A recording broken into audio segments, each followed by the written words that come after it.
Newton's first law. An object at rest stays at rest, and an object in motion stays in motion with the same speed and in the same direction, unless acted upon by an unbalanced force.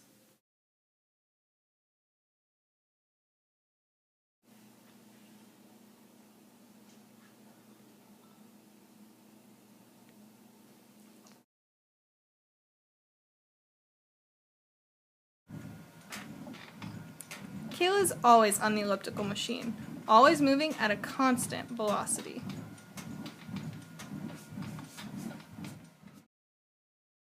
According to Newton's first law of motion, objects with a balanced force remain constant, whether that means moving at a constant rate or staying constantly still.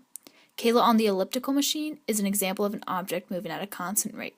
There is no unbalanced force on her, so she remains going the same speed on the elliptical. Kayleigh's dog Murphy is an example of an object remaining at rest with the absence of an unbalanced force. He remains intensely still because there is no force moving him. In shorter terms, objects keep doing what they're doing unless acted upon by an unbalanced force.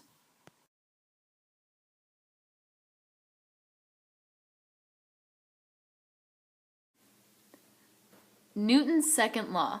The acceleration of an object as produced by a net force is directly proportional to the magnitude of the net force in the same direction as the net force and inversely proportional to the mass of the object.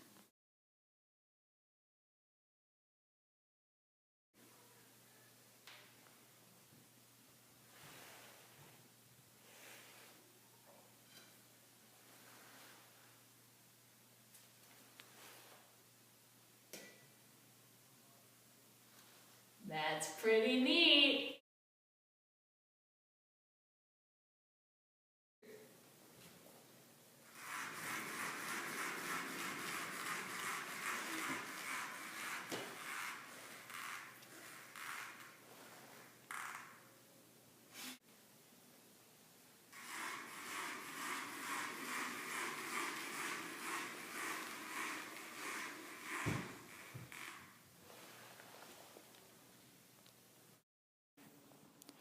Newton's second law revolves around the idea that less mass equals more speed. Kayla hit a squishy ball, tennis ball, and a softball in the first example. The squishy ball moved the farthest, then the tennis ball, followed by the softball. This example reflects the idea that the more mass an object has, the harder it is to accelerate. In the second example, Kayla is the net force exerted on Madeline. Kayla's force acting on Madeline remained the same, so Madeline accelerated faster and farther when she didn't have the added mass of the books.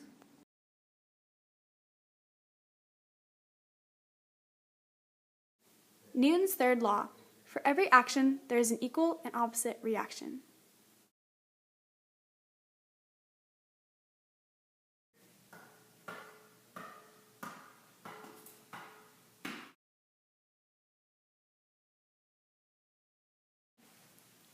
Forewarning, this is a rare sight you're about to witness. Madeline Gilland getting violent.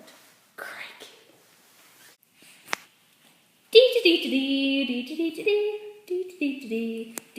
You stole my boyfriend! Every time Madeline hits the tennis ball, it falls back on the tennis racket. The tennis racket exerts an action force on the tennis ball. The tennis ball applies a reaction force as it goes up in the air and back down on the racket. The process continues as she keeps hitting the ball. The tennis ball exerts an equal force on the tennis racket in the opposite direction. When Madeline pushes Kaleigh, she applies an action force. Kaleigh then exerts a reaction force by falling down. The reaction force that Kaleigh exerts is equal to Madeline's action force. However, Kaleigh's force moves in the opposite direction as she falls. Madeline's action of pushing Kaleigh results in the reaction of her falling.